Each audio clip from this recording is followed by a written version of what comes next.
Hello students.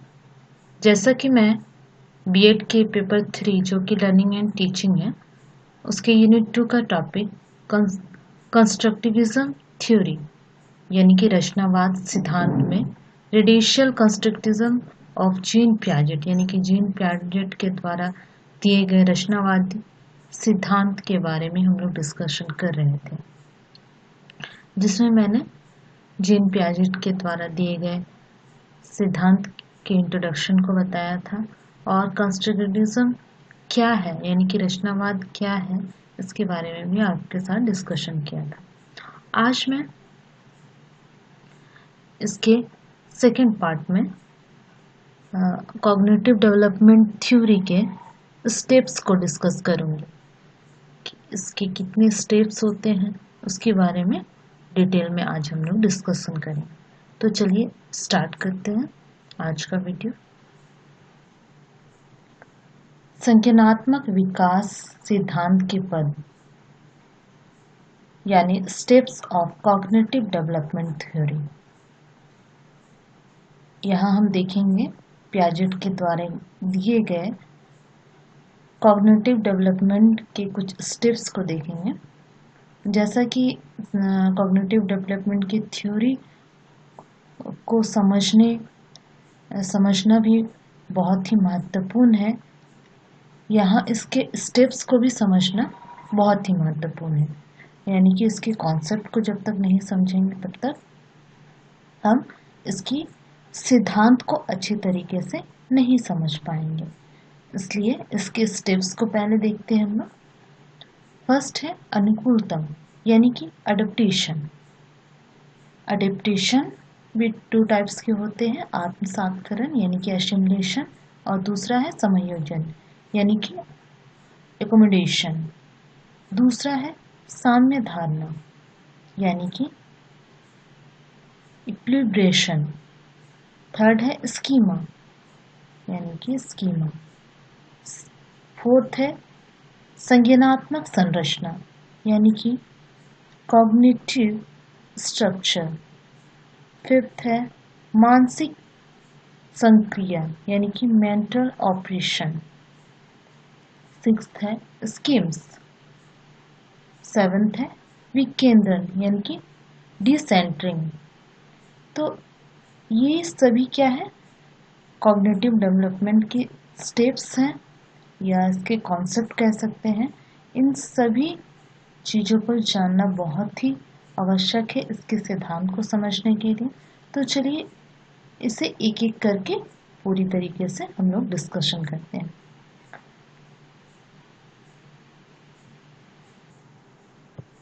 अनुकूलन यानी कि अडेप्टेशन। देखते हैं अडेप्टेशन क्या है। पियाजे के अनुसार बच्चे में अपने वातावरण के साथ समायोजन की प्रवृत्ति जन्मजात होती है। यानी कि पियाजेट ने क्या कहा है कि एक बालक जो होता है, एक चाइल्ड होता है, वो अपने इन्वायरमेंट के साथ एडजस्टमेंट करता है और ये वो जन्म के बाद ही जन्मजात वो लेकर आता है ये प्रवृत्ति कि वो एडजस्टमेंट करे किसके साथ, इन्वायरमेंट के साथ। आगे देखते हैं, बच्चे की इस प्रवृत्ति को ही क्या कहा जाता है, अनुकूलन। इसे ही अनुकूल वातावरण के साथ एडजस्टमेंट करना ही क्या होता है, क्या कहलाता है, अनुकूलन कहलाता है। पियाजे के अनुसार बालक में अपने प्रारंभिक जीवन से ही अनुकूलन करने लगता है। यही कहा गया है कि पियाजेट ने क्या कहा कि बालक क्या होता है, जैसे ही उसका जीवन प्रारंभ होता है, उनका लाइफ प्रारंभ होता है, वो क्या करता है, अपने आप अडेप्टेशन करने लगता है यानी कि अनुकूलन करने लगता है वातावरण के साथ। जब बच्चा को वातावरण में किसी उद्दीपन परिस्थितियों के सामने होता है, उस समय उसकी विभिन्न मानसिक क्रियाएं अलग अलग ना होकर करके एक साथ संगठित होकर कार्य करती है और ज्ञान अर्जित करती है। यानी कि बच्चा जब किसी इन्वायरमेंट के संपर्क में आता है तो बहुत सारे उद्दीपक उसके सामने रहते हैं, बहुत सारे स्टिमुलस आते हैं और बहुत सारे सिचुएशन सामने आते हैं। तो इससे क्या होता है, बच्चा क्या करता है, अपना मेंटल क्रियाएं यानी कि मानसिक क्रियाएं करता है और इस क्रियाएं को करने के दौरान वो क्या करता है, अपने ज्ञान को अर्जित करता है। आगे देखते हैं।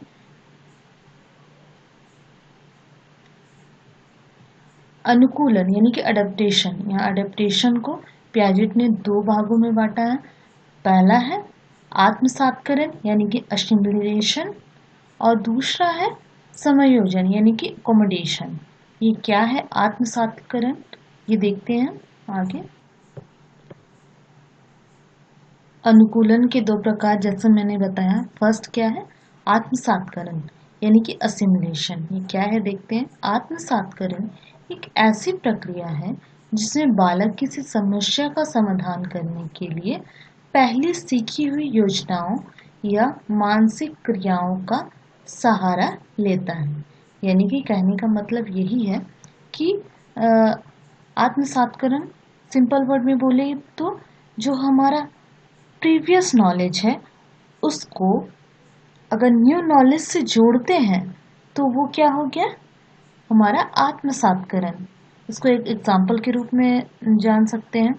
जैसे एक बच्चा है और उस बच्चे को बताया ये गया है कि सफ़ेद बिल्ली को दिखाकर बताया गया है कि ये देखो ये बिल्ली है।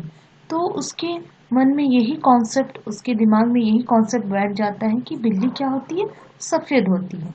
लेकिन वो अगर बाद में देखता है उसी तरीके से दूसरी बिल्ली को देखता है जो कि काले रंग की है, तो उसके दिमाग में ये आता है कि नहीं मैंने वो बिल्ली क्या होती है, काले रंग की भी होती है तो वो भी बिल्ली है और सफ़ेद बिल्ली भी होती है। तो इस प्रकार उसमें वो क्या करता है प्रीवियस नॉलेज यानी कि प्रीवियस नॉलेज के साथ एक न्यू नॉलेज उसका में जुड़ जाता है कि बिल्ली क्या होती है, सफ़ेद भी होती है, काली भी होती है। तो इस प्रकार वो असिमिलेशन करता है, आत्मसातकरण करता है। आगे देखते हैं। सेकंड है समायोजन यानी कि एकोमोडेशन। ये क्या है देखते हैं।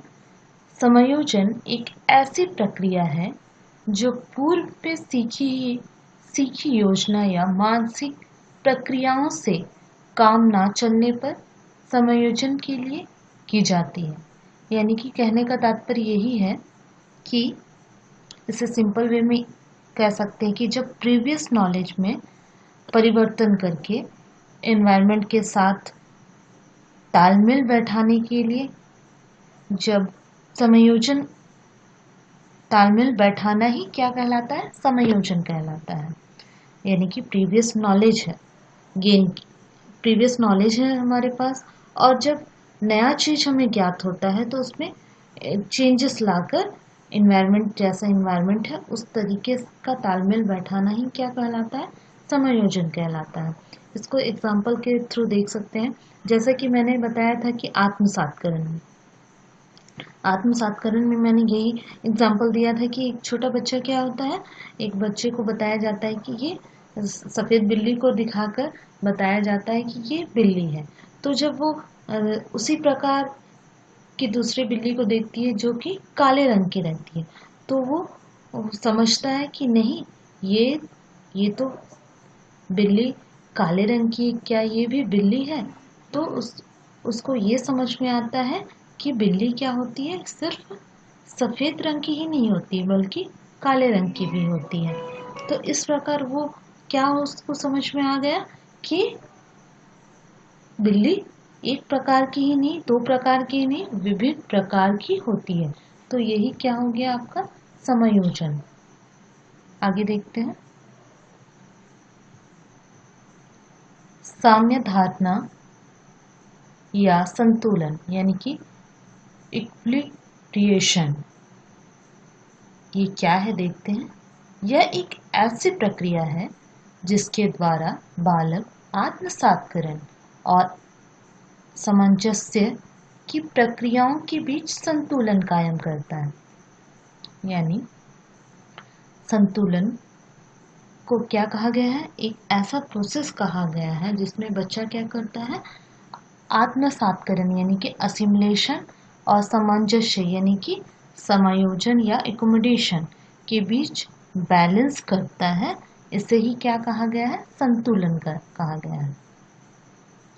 जैसे कि मैंने बताया था आपको कि आत्मसातकरण में कि फॉर एग्जांपल मैंने बताया था कि सफ़ेद जो बिल्ली को देखकर उसे प्रीवियस नॉलेज क्या था बच्चे को कि बिल्ली क्या होती है, सफ़ेद रंग की होती है।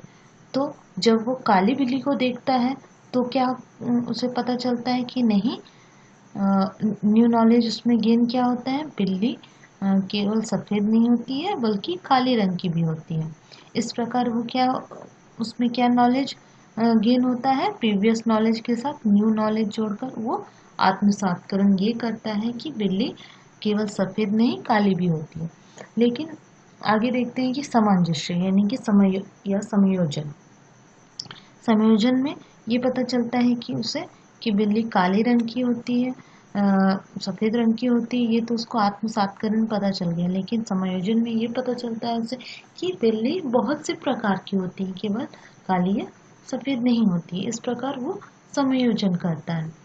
और इसी प्रकार जब वो बच्चा किसी और जीव यानी कि डॉग को देखता है या यानी कि कुत्ते को देखता है जो कि क्या था, सफ़ेद रंग का था, तो उसे देखकर वो थोड़ा कंफ्यूज हो जाता है क्योंकि उसके भी 4 पैर हैं और बिल्ली के भी 4 पैर होते हैं।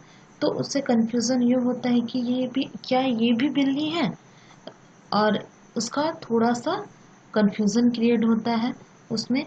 और क्योंकि वो सेम कलर की थी और उसके भी 4 पैर थे और डॉग के भी 4 पैर होते हैं, तो इस प्रकार उनमें कन्फ्यूज़न ऊपर। लेकिन जब वो इसी सिचुएशन में क्या कर लेता है, उस दोनों में संतुलन कायम करता है, यानी कि उसके आकार को देखकर उनमें बैलेंस कर लेता है कि नहीं, वो बिल्ली नहीं है, उसका आकार कुछ और है और ये डॉग का आकार कुछ और है। तो इस प्रकार वो संतुलन कायम कर लेता है, तो उसे क्या कहा जाएगा, इक्विलिब्रेशन यानी कि साम्य धारणा या संतुलन कहा जाएगा। तो इस प्रकार आज हमने कॉग्निटिव डेवलपमेंट के कुछ स्टेप्स को देखें और नेक्स्ट वीडियो में हम लोग इसी टॉपिक को कंटिन्यू करूँगी और इसी स्टेप्स को आगे देखेंगे हम लोग, जिसमें कि स्कीमा क्या होता है, यानी कि संज्ञानात्मक संरचना यानी कि कॉग्निटिव स्ट्रक्चर क्या होता है, मानसिक संक्रिया यानी कि मेंटल ऑपरेशन क्या होता है, स्कीम्स क्या होता है, और विकेंद्रीकरण यानी कि डिसेंटरिंग क्या होता है। इन सभी के बारे में हम लोग एक एक करके डिस्कशन करेंगे। Okay, thank you.